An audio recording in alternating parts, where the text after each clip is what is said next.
Arestado sa Antipolo, Rizal ang tatlong lalaking nanggahasa at nangmolestya umano ng mga menor de edad. Ang kanilang depensa sa unang balita ni EJ Gomez. Arestado ang tatlong sospek na ito sa magkakasunod na operasyon ng Antipolo City Police nitong nagdaang linggo. Pare-pareho silang inirereklamo ng panggagahasa at pangmumolestya umano sa mga menor de edad. Tatlo po na regional level na most wanted po, no, ang nahuli po ng ating pong Antipolo PNP, kung saan ito lahat ay statutory rape. Nasa trabaho pa ang 21 anyos na construction driver na ito nang na-corner ng mga pulis nito lang July 12. Minolestya umano niya ang kanyang kapatid na 16 na taong gulang. Aminado siya sa krimen. According sa kanya is dahil sa kalasingan, kaya nagawa niya yung krimen. Yung gabi po noon na lasing po ako, naipuan ko po siya sa dibdib po.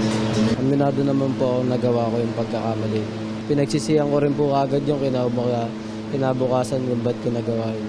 Sa mismong bahay naman niya na aresto ang 39 anyos na tricycle driver na ito sa Purok 3 Barangay Kupang noong July 12. Ang kanya umanong na biktima ng panggagahasa, ang 14 anyos na anak ng ka-live-in niya.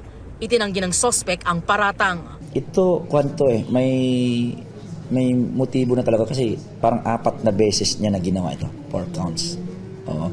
Ang ginagawa niya is tuwing umaalis, papasok ng trabaho yung ina, at doon naman niya sinasagawa yung kanyang kademonyohan. Totoo ba na ginahasa mo siya? Wala po nangyari pagkagahasa. Ano lang po, sir? Na-comment po ako, ma'am. Di na rin nakapalag ang 20 anyos na lalaking ito nang makorner ng pulisya sa F. Manalo Street, Barangay San Jose noong July 10. Sospek siya sa panggagahasa umano sa 11 anyos na dalagita na kanyang pamangkin.